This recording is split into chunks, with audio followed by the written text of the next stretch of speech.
सोचो एक ऐसा वक्त जब लोग बिलीव करते थे कि अर्थ यूनिवर्स का सेंटर है और ऊपर का स्काई एक परफेक्ट क्रिस्टल डोम की तरह है। फिर आए सर आइजैक न्यूटन, एक इंसान जिन्होंने हमें मोशन और ग्रेविटी का असली रूल समझाया। और फिर 200 साल बाद एक और साइंटिस्ट आए, सर अल्बर्ट आइंस्टाइन, जिन्होंने टाइम और स्पेस की डेफिनेशन ही बदल दी। आज की डॉक्यूमेंट्री में हम एक्सप्लोर करेंगे न्यूटन वर्सेस आइंस्टाइन।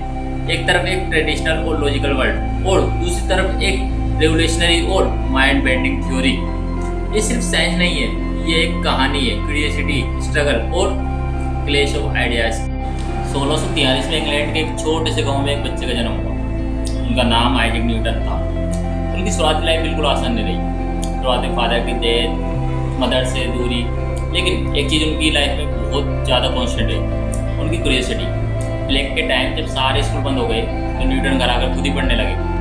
वही एक दिन उन्होंने पेड़ से एक एप्पल को गिरते हुए देखा तो उन्होंने सोचा ये नीचे ही क्यों गिरा, तो गिरने की रीजन क्या है इसके पीछे। इसे एक सिंपल सा सवाल है, पूरी फिजिक्स की डायरेक्शन बदल दी।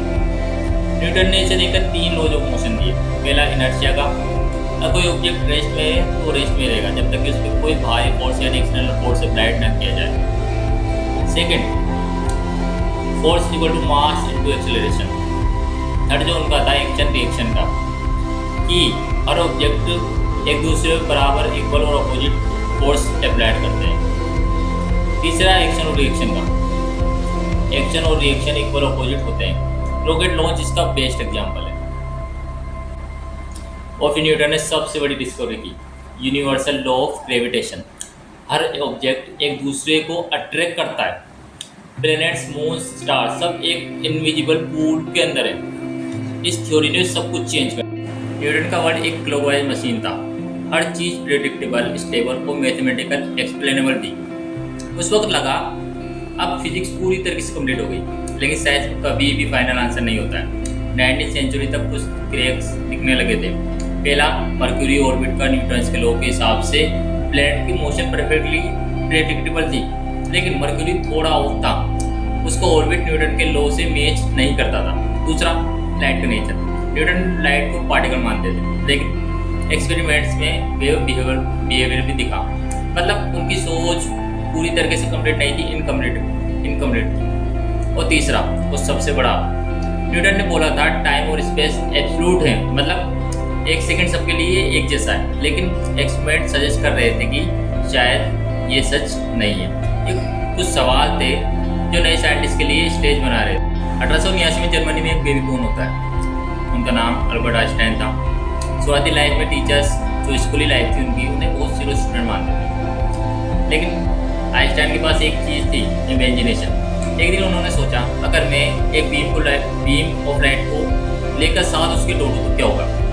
ये सिंपल इमेजिनेशन ने एक नए वर्ल्ड को ओपन किया। 1905 में जिसे मिरेकल ईयर कहा जाता है, आइंस्टाइन ने 4 पेपर्स पब्लिश किए। एक ने special theory of relativity introduce किया। इस थ्योरी के 2 मेजर पॉइंट्स थे।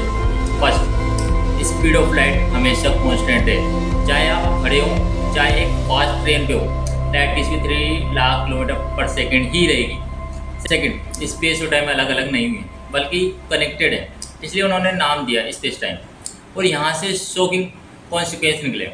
Time dilation, fast moving train में क्लॉक स्लो चलती है कंपेयर टू अर्थ, मतलब एस्ट्रोनॉट्स के लिए टाइम और अर्थ पे टाइम डिफरेंट हो सकता है।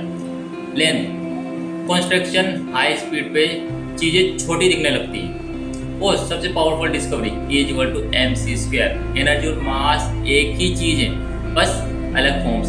ये प्रिंसिपल न्यूक्लियर पावर और एटॉमिक बॉम्ब का जो बेस थे वो बने। आइंस्टाइन की थ्योरी ने दुनिया हिला दी।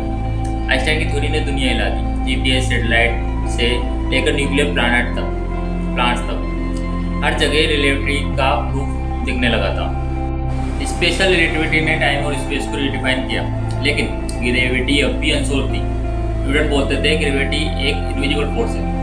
आइंस्टाइन ने कहा नहीं, ग्रेविटी एक फोर्स नहीं है बल्कि स्पेस और टाइम का कर्वेचर। एक बेडशीट ले लें आप, उस पर हेवी बोझ रखें और जिससे कि सीट कर्व हो जाएगी। अब छोटी बोझ उस पर घूमेंगे। यही होता है आपके प्लैनेट्स और स्टार्स के साथ। अब आए 1919 में सर आर्थर एडिंगटन और एक्लिप्स एक्सपेरिमेंट सन के पास से बेंड हो गई, बिल्कुल आइंस्टाइन की प्रेडिक्शन के अकॉर्डिंग। उस दिन न्यूज़पेपर की जो हेडलाइन थी वो थी Einstein topper Newton. Einstein world अब आइकन बन गया था आइंस्टाइन पूरे वर्ल्ड में। लेकिन क्या न्यूटन गलत थे? नहीं, न्यूटन के लॉज अभी भी पूरी तरीके से परफेक्टली काम कर रहे हैं। Cars, rocketry, engineering, daily life, सब में न्यूटन के रूल्स का काम चल रहा है। आइंस्टाइन की रिलेटिविटी एक्सट्रीम केसेस में काम करती है, जहाँ हाई स्पीड और strong gravity, black holes. Science की ब्यूटी यही है। न्यूटन ने फाउंडेशन बनाई, आइंस्टाइन ने उसे एक्सपेंड किया। एक ने ह्यूमन प्रिडिक्टेबल वर्ल्ड बनाया, तो दूसरे ने ह्यूमन फ्लेक्सिबल यूनिवर्स दिखाया। न्यूटन और आइंस्टाइन दोनों अपने टाइम के लेजेंड्स साइंटिस्ट हैं। न्यूटन ने कहा यूनिवर्स एक जायंट क्लॉक है, परफेक्टली प्रिडिक्टेबल है। आइंस्टाइन ने कहा यूनिवर्स डायनामिक फैब्रिक है, जो बेंड और स्ट्रेच होती है। उनके बीच का क्लैश साइंस की ग्रेटेस्ट स्टोरी है, और ये हमें एक लेसन देता है, नॉलेज कभी फाइनल नहीं है। आज हम न्यूटन और आइंस्टाइन की थ्योरी फॉलो करते हैं, कल शायद एक और जीनियस आए जो उन्हें तोड़ दे और कुछ नया दे। नेवर एंडिंग जर्नी, ये आगे तक चीज़ें चलती रहेंगी। सो नेक्स्ट टाइम जब आप स्काई के स्टार्स देखो, या एक एप्पल गिरते हुए देखो, या जीपीएस यूज़ करो, याद रखना ये दोनों माइंड्स न्यूटन और आइंस्टाइन हमेशा हमारे